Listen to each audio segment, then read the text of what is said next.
Olá, seja bem-vindo a mais uma Pílula Filosófica aqui do nosso canal Central Filosófica. Qual é a importância de Nicolau Maquiavel para pensarmos a política nos tempos atuais? Será que Maquiavel tem algo a nos dizer sobre a política dos tempos atuais? Eu gravei uma entrevista com o professor José Luiz Ames, professor da UniOeste do Paraná, uma das maiores autoridades no pensamento de Maquiavel no Brasil. Conferi um trechinho da entrevista a esse respeito.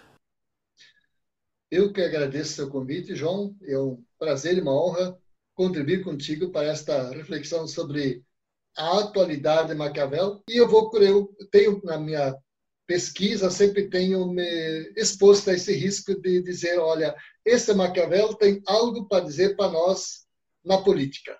Então, eu aceito o desafio que se está lançando e dizer algumas palavras também sobre uma possível atualidade do pensamento de Maquiavel. Professor, na atualidade, é muito comum quando a gente faz aquela pergunta, qual é a importância do Maquiavel para pensar a atualidade? Bem, muita gente até aceita que o Maquiavel é atual, mas sempre eles relacionam essa sua atualidade como um autor que serve para fundamentar, teoricamente, as ações do governante. E de modo especial do governante que vai agir de forma apolítica, ou seja, de forma a dominar, de forma a corroer o tecido da vida política, ou seja, aquele governante que vai usar de trapaças e de espertezas. Então, quando esse tipo de coisa está acontecendo na atualidade, as pessoas falam, Maquiavel nunca foi tão atual como está sendo agora. Como o senhor disse no início, o que podemos esperar, o que podemos encontrar do Maquiavel que vá na contramão dessa ideia? Ou seja, o que o Maquiavel tem a nos dizer enquanto povo, em se tratando de Brasil, a atualidade do Brasil, da República Brasileira, o que Maquiavel tem a nos dizer que vai ajudar a salvar a República? E aproveito também para o senhor falar um pouco desse risco que o senhor coloca, né? Que o senhor falou na sua fala. Qual é a principal dificuldade para aceitar a ideia de que o Maquiavel é um autor republicano e que tem muito a nos dizer?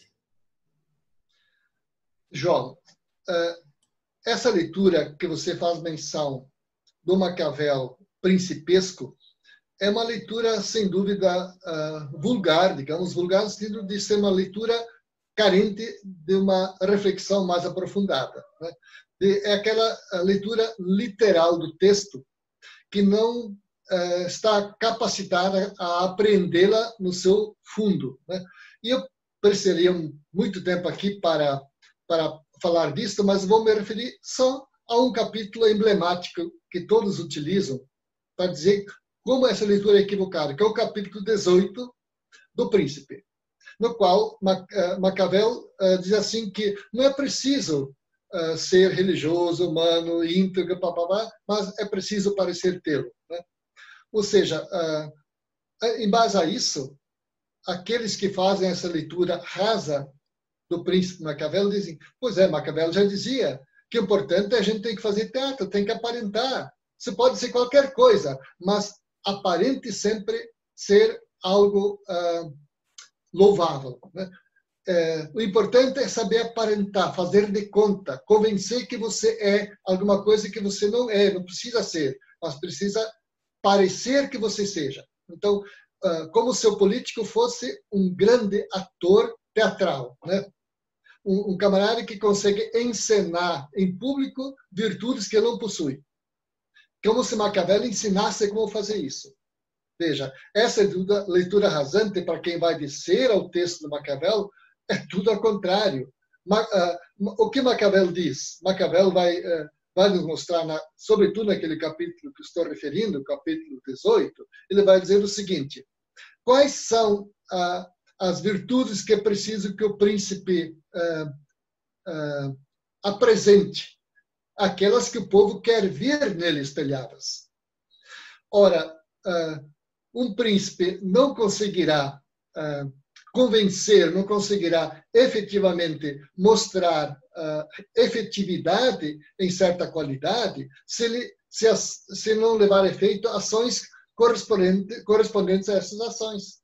Vamos pegar uma qualidade dessas para casa, o que Maquiavel chama de liberalidade, ou então, diríamos hoje, essa dimensão de ajuda, de auxílio ao povo.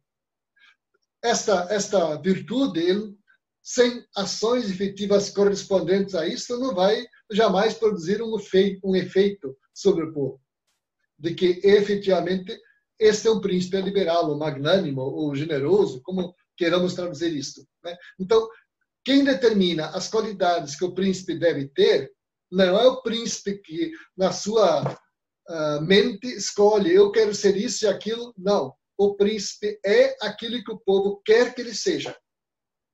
Então, o príncipe não escolhe as qualidades que ele quer encenar, que ele quer aparentar. Essas lhes são dadas pelo povo, pela expectativa que o povo tem em relação a ele. Então, o príncipe, em vez de escolher as qualidades, ele as toma sobre si, as põe sobre os seus ombros e precisa dar conta delas. Então, quem é o autor? É o príncipe ou é o povo?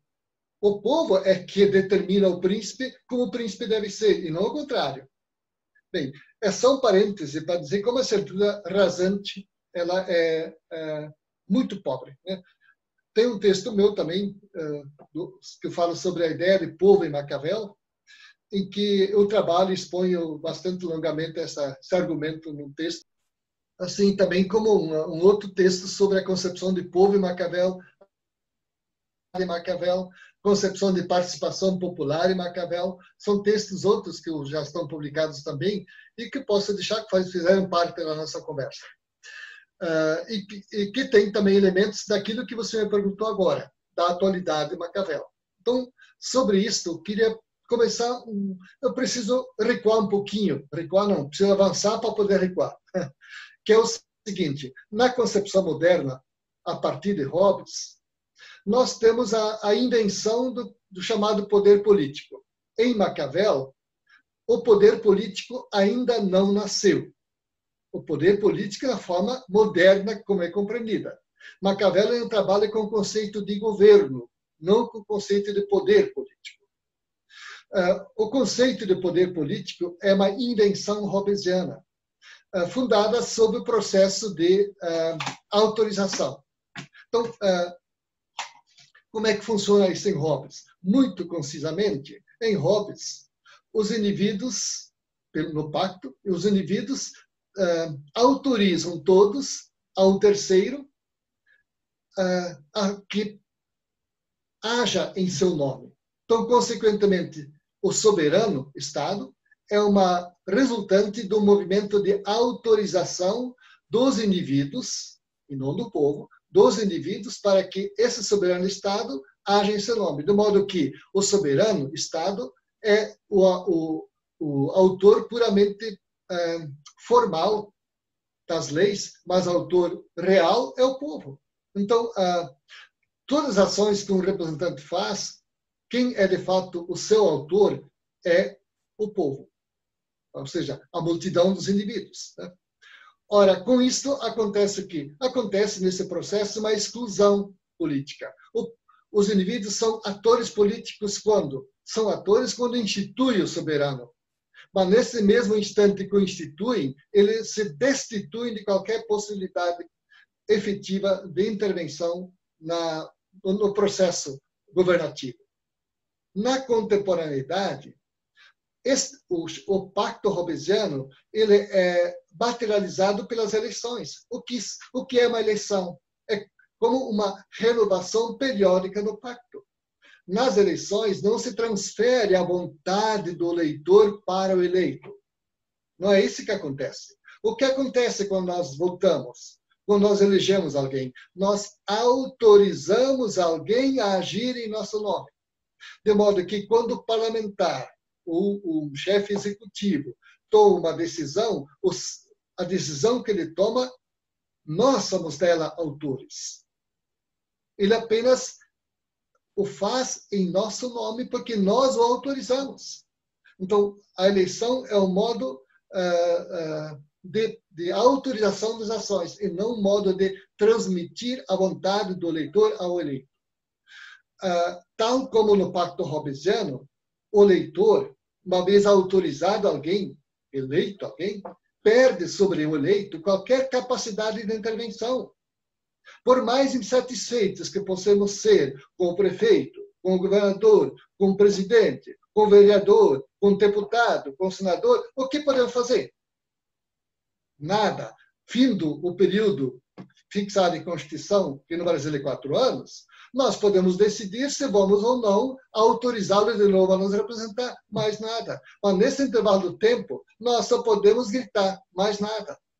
Então, a democracia autorizativa, para usar o termo do Rosan Vallon, é uma democracia que exclui o povo do processo governativo. Isto tem sua base em Hobbes. Então, é possível uma alternativa a este pensamento? O Rosan Vallon trabalha com o conceito de democracia apropriativa para opor essa democracia autorizativa fundada no conceito de representação hobbesiana. Eu estou pensando que Maquiavel é uma excelente referência para pensar uma democracia apropriativa. Nos termos, claro, adaptados à realidade contemporânea, porque a representação ou a lógica do poder em que aquele que comanda, que é o legislativo, que é o executivo, ou é o judicial, que não é eleito no Brasil, não importa aqui, a legitimidade deles vem de baixo, ou seja, pela autorização que nós damos a eles. Então, isso não há, enfim, não há como nós pensarmos aqui uma viabilidade prática de sua supressão. Mas é possível o quê? Nós instituirmos mecanismos em que aquele que, de fato, autoriza permaneça com a sua capacidade de intervenção prática, no sentido de acompanhar, de fiscalizar, de controlar, de intervir. Então, Rosan Vallon estabelece todo o conjunto de ferramentas de como isso poderia acontecer, e não é o caso, não é objeto daqui dessa minha fala, que é, e Maquiavel? De que modo Maquiavel podia ser uma ferramenta para isso?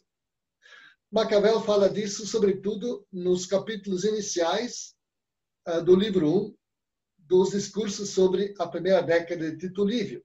Maquiavel diz assim, como é que o povo em Roma fazia quando queria alguma coisa? Como ele se comportava? Maquiavel diz, olha, ele ia para a rua, ou ele diz assim, são modos, às vezes, quase ferozes, diz ele, para forçar aqueles que decidem, no caso em Roma, o Senado romano, a aprovar uma lei, ou a modificar uma lei, ou a extinguir uma lei. É por esta pressão, por esse movimento de rua, que o povo consegue alguma dessas três coisas, de acordo, evidentemente, com cada objetivo. Ou modifica uma lei, ou extingue uma lei. Né? Então, este é o modelo que podemos chamar de democracia apropriativa. Ela acontece na forma do movimento de um povo que, de certo modo, força, obriga o ator político a modificar sua ação pela atuação do povo concreta na sua capacidade organizativa, na sua capacidade de pressão, assim por diante. Então, Maquiavel é o autor que pensa que a confusão, o tumulto, rico politicamente, é aquele que tem um objetivo político por trás a orientá-lo. Então, a par disto, Maquiavel chama também, e são modos extra-institucionais. Maquiavel também fala em modos intra-institucionais. Ou seja, uma coisa é brigar por uma lei, que são os modos extra-institucionais, como eu rapidamente mencionei. Mas há também modos de agir com a lei, que são os modos intra-institucionais. Então, os modos intra-institucionais são os diferentes mecanismos pelos quais o povo tem acesso a estruturas de decisão em cada esfera da nossa federação, na esfera do município, da federação-estado ou da União. Né? Então, esses espaços, que são aqueles que eu falei, que são espaços participativos que criam no povo, cultivam no povo a virtude do amor à liberdade, que significa, em Maquiavel, o amor à participação ativa nas coisas públicas. Né? E isto é um processo lento, prolongado, porque o seu resultado final é assumir a República como coisa nossa, res pública, como uma coisa que é de todos, é do público. Ora, quando isto se torna algo internalizado, quando a coisa pública se torna algo meu, algo que está dentro de mim, né? Então, uma república, uma coisa se torna pública, a liberdade se torna pública num longo processo em que cada qual assume progressivamente os espaços que lhes são destinados, lhes são possibilitados para a sua atuação. Cada um pode ver em seus municípios quantos conselhos de toda a ordem existem. Já havia mais. Muitos desses foram cancelados recentemente, do ano passado para cá, né? Então, são espaços em que se treina, se exercita, se cultiva a virtude pública da participação. Então, são mecanismos interinstitucionais de cultivo da virtude. Então, a participação acontece dentro das instituições, mas também acontece fora das instituições. São dois mecanismos que Maquiavel chama a atenção, pelos quais o povo se apropria do processo político e cultiva nele o amor à liberdade. Quem assume essa função jamais vai chamar os militares para voltar ao poder, porque isso significa exclusão. Estou não falando mal do militar, estou falando do regime militar, porque em geral é um regime fundado na autoridade da força como mecanismo principal de conservação da ordem, né? Então, em Maquiavel, com Maquiavel podemos dizer a conservação da ordem é um resultado da ativa participação de cada cidadão daquelas estruturas que lhe são possibilitadas de participar, né? Então, isto não pode ser um mecanismo que eu me ponho nos ombros como fosse um dever, e sim como se isto fosse a razão mesma de ser, de existir numa certa ordem política, né? É o Rousseau que vai dizer isso, né? Se a força é a última das possibilidades para alguém respeitar a lei mesma já foi para o vinagre, né? A lei precisa ser respeitada pelo amor que eu tenho por aquilo que ela significa. Isso é um valor que se cria na alma do indivíduo. Não é em vão que Rousseau foi um dos excelentes leitores de Maquiavel no século XVIII, né? Porque é lá que ele vai beber este valor que eu estou dizendo aqui, de que a virtude política é algo que está na alma dos cidadãos e que se cultiva no curso do tempo. E se não for isto, se for pela coação física, ela não funciona. Por isso, eu entendo que aquilo que Quentin Skinner diz, um grande historiador inglês que também fala muita coisa sobre Maquiavel, de que a lei obriga alguém a ser livre, ou seja, a ser um bom cidadão, não corresponde àquilo que Maquiavel entende, né? Ou seja, a lei, como a coação física, é incapaz de fazer alguém ser, pode fazer alguém a agir, mas jamais a ser um cidadão, né? E por isso, tão logo a força cessa, este homem deixa de ser, né? Para voltar a ser aquilo que era antes. Então, a liberdade como um valor republicano essencial é algo que precisa ser internalizado, e isso é questão que está no curso do tempo. Não podemos imaginar que isso aconteça, nem sequer, eu penso, de uma geração a outra, né? Mas é um lento e longo processo de ocupação progressiva de espaços da participação política aos cidadãos. Professor, o senhor mencionou aí o Rousseau. No Rousseau é bem mais claro a ideia dessa formação do cidadão, né, para sugar ali com leite materno, o amor à pátria, né? Enfim, o cidadão ser formado ali civicamente para atuar no espaço público, né, de modo a pensar no bem comum e agir em prol do bem comum. Isso a partir de si de uma forma livre, né? Bom, o senhor escreve um texto falando da formação do bom cidadão em Maquiavel. Onde é que a gente encontra no Maquiavel elementos para falar de uma formação onde me parece que ele não está tão preocupado com a subjetividade do sujeito, mas com a ação, né? O resultado da ação. Essa formação no Maquiavel é uma formação do comportamento externo ou podemos pensar numa formação da consciência também do cidadão? E como é que isso é válido para a atualidade?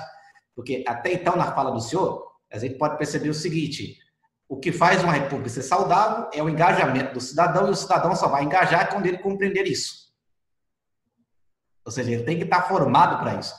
Então, podemos falar de uma formação da consciência do cidadão, da consciência política, cívica do cidadão no Maquiavel? Para continuar assistindo essa entrevista, clique no link da entrevista que aparece na parte dos comentários ou no card que sobe no cantinho superior da sua tela. Ou se você nos assiste por outra plataforma que não o YouTube, procure pelo nosso canal Central Filosófica, ou então por essa entrevista a partir do endereço da mesma que aparece aqui abaixo. Meu abraço, nos veremos no próximo vídeo.